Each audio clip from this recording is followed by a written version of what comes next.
Hello, everyone, and welcome to the Criterion Connection. I'm Wade, And I'm Joe. and we're here to talk about a 1966 Yakuza film by Seijun Suzuki called Tokyo Drifter, based on the song Tokyo Drifter, by the star of the film, Tetsuya Watari, who plays, get this, someone named Tetsuya. As a hitman, it's wearing a blue suit Yep. and Not yellow like it is on the cover. yes, he's only wearing it for that one shot when he does that in the beginning. Yeah. We've done a previous film of the directors, Brand to Kill, which we both enjoyed. A lot. A lot more fun than I think we were anticipating. And this one is, I don't think as fun, but it makes up for it in style. Yeah, so it's still that 60s like mod kind of vibe, very I don't think pop art's necessarily the term I'm looking for, but it's got that I always equate it to kind of like that Jim Steranko like art style from comic books. It's got that whole vibe going. Yeah, very much. The sets are like the jazz club's all purple, which by the way, the jazz club, I like how they just play the same song. Multiple days have gone by. They're still dancing the same song. There's that one hallway. It's very German, like expressionistic. Yes. Yeah. The yellow nightclub. Mm-hmm. The ending scene.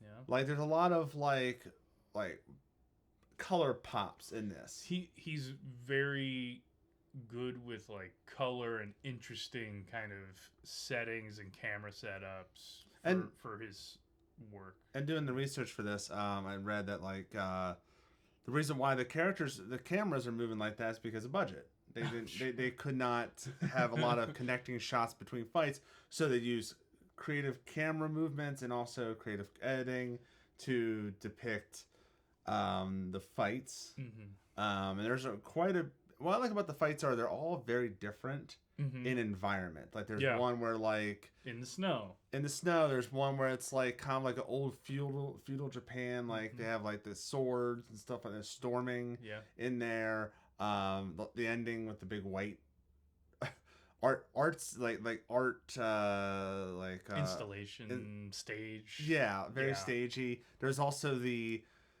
American themed saloon fight. The saloon, yeah. Yeah, there's a lot of cool creative fights. I think what's interesting about the saloon fight is very indicative of the feel I get from the movie in general. I'm watching this whole film and I don't know about you, I don't know if you got the vibe. I feel like you're probably going to agree with me when I say it though.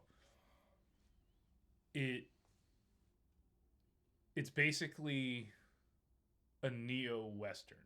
Yes. In Japan. Yes, which is funny because we keep just doing Westerns inadvertently. I don't know why. It's essentially like a Man with No Name, but not a samurai film like you see with Yojimbo. Yeah. This is a modern hitman Yakuza Western. And it's known for why it's so pivotal is like it's just kind of like it's like ahead of its time with like changing of like how people watch and view Yakuza depictions in film and stuff like that. Yeah. So he was ahead of his time of not romancing it a little bit. Yeah, there's various elements and there's like, you know, the double crosses. It's very like, I know some people might say, oh, this is like a spy, like James Bondish kind of movie. Yeah, I feel it's more Western. I think people get the James Bond thing because of the song. The song, the girls, the music, the 60s vibe. That's where all that James Bond stuff comes in. The villain where like at some point one character gets like a burn on his face. Yeah. The red jacket for one character. I still subscribe. I think this is full, like, this is just a Western transplanted. Yeah. And I really enjoy it. And the reason I think it's a Western transplanted more than anything else is your protagonist is the honorable, duty-bound guy. He's a hitman in this, but he is a honorable, Loyal. duty-bound guy. He doesn't respect people who don't have a sense of duty and deference. He carries himself in that way. Like, he wants to be legit. They pull him back into this kind of more shady stuff. And at the end, like, I think of him as like a gunslinger in a lot of those westerns, where he's not looking for these fights. They find him. He has this reputation. They have nicknames. All of these things that give me that vibe.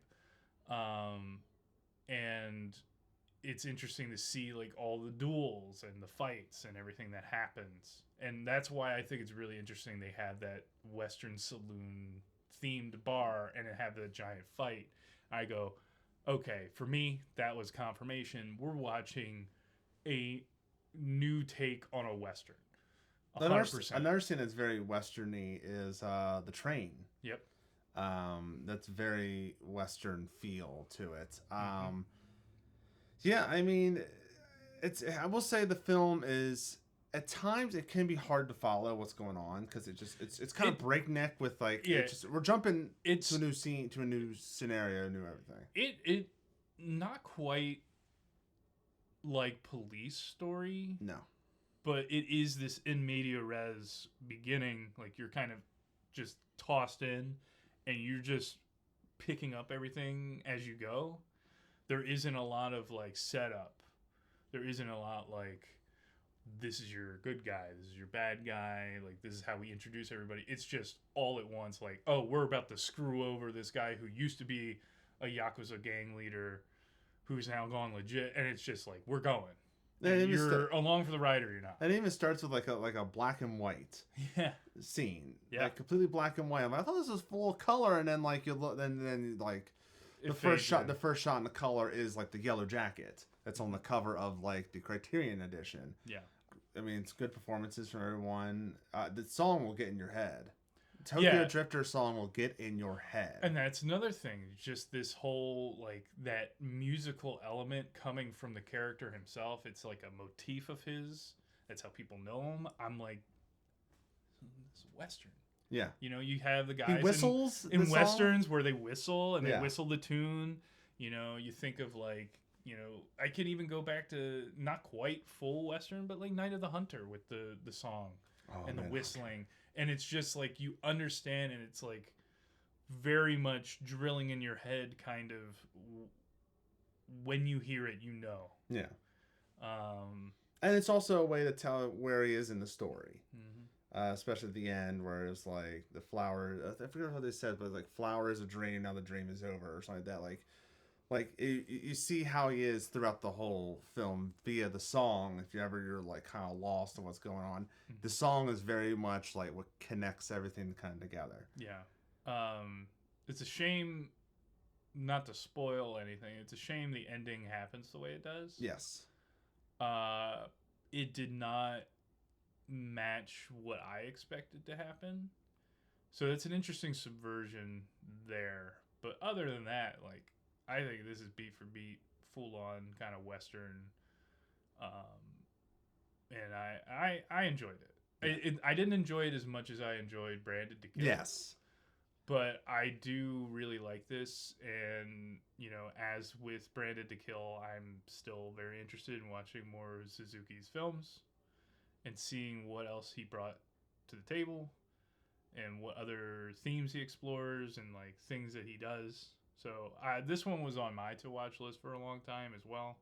Yeah, I mean, I think what Brandon Kill was so surprising to us. I think that's why we liked it more. Tokyo Drifter, we kind of like, we heard about it. I mean, like the cover's really cool. Yeah. Like you have a little bit more of like understanding this is gonna be style. Yeah, I wasn't expecting as much like style and like kind of like that 60s, 70s kind of like color movement and like art movement. I think it's easy if you come in from Branded to Kill to have that expectation. Yeah. I was like, I think this is the same guy, but I'm just gonna watch this and kind of go in blank slate. But I think it's still an enjoyable watch. even if I put Branded to Kill higher. Sounds like you'd recommend this film. I'd recommend it. I'd also recommend it. I think it's fun. It's not a perfect movie. No. I think it sounds harsh to say. I think it's more style than substance, but it's not like the substance is not there. But I think the style is outweighing it a little bit. What we're saying is, check out both Tokyo Drifter and Brand to Kill, and then after you watch Brand to Kill, go to watch our YouTube review of it as we gush about it. Yeah. So that's our thoughts on Tokyo Drifter. Let us know in the comment section below what you think about the film. Is there any other Yakuza films that are on or crime films that are on the Criterion Collection that we have not done? Is there any more Seijun Suzuki films we have not done as well? I'm not sure how many more on the Criterion Collection we've done, but yeah, be sure to like, subscribe, share, follow us on Letterboxd, follow us on Instagram at Condish Productions. So until next time, I'm Wade. And I'm still And Joe. we'll see you later.